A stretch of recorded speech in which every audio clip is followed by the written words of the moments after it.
Good evening, everyone. This is Beth Guide with an Internet Marketing Minute. Tonight we're going to talk about domain registration and web hosting. You may be wondering why I'm even bothering with this because I keep talking about internet marketing, but it all starts with your domain name. So today I got a call from a longtime customer, and he uses a large domain registration company that everybody knows the name of.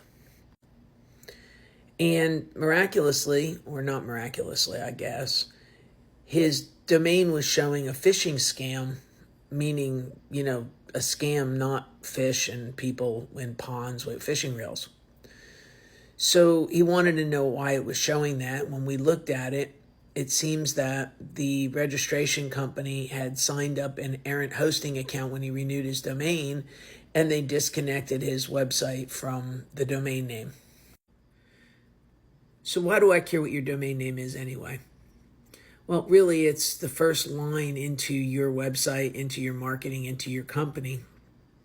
It's an asset no different than your logo or your building or the things that you do, and it should be treated with great value.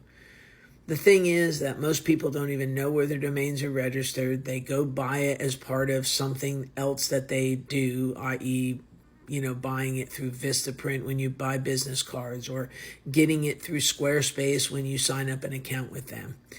And the fact of the matter is that most of those entities don't really have billing or renewal or understand what's going on with them. They just see them as a add-on product that they can make a little bit of money off of. But to you, that domain should have a lot of value. And if you're doing it right and you do the things that I tell you to do, that domain should be generating income for you, so you don't ever want to lose it. So where I'm going with this is that I want to make sure everybody knows where the domain is, where it's registered, when it renews, and what services are provided by the registration company. The one I hit today, it had a free hosting account attached to the side of it, and it disconnected it from the main website that it was helping support. To me, a lot of business owners don't really know the ins and outs of all of this, and it seems kind of technical, and it seems kind of like, well, what do I really need to know about that for? But really you do. You need to know who owns the domain. You need to make sure your domain has a valid email address on it. And you need to trust the company that you're doing business with that has that domain. My first thought when the customer called me today was that the domain had been slammed by the registration company, because they do that. They see these domains that have, $2,000 and $3,000 worth of value baked into them. And the next thing you know, they're taking them and selling them on their auction. So I don't want that to happen to you guys. So I need you to take a look, go see who holds the registration on your domain.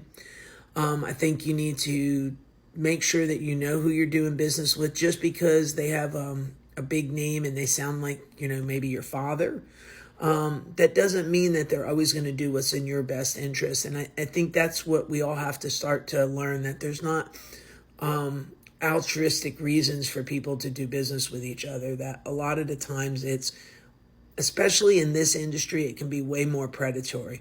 So that's all I've got to say tonight. It's a little bit longer, and I know it's late and I'm putting this up late, but I kind of felt compelled to put this out there.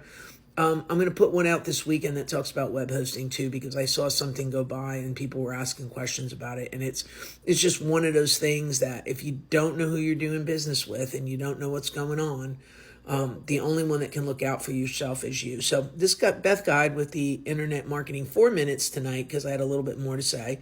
I hope you find these helpful, and I'll talk to you over the weekend.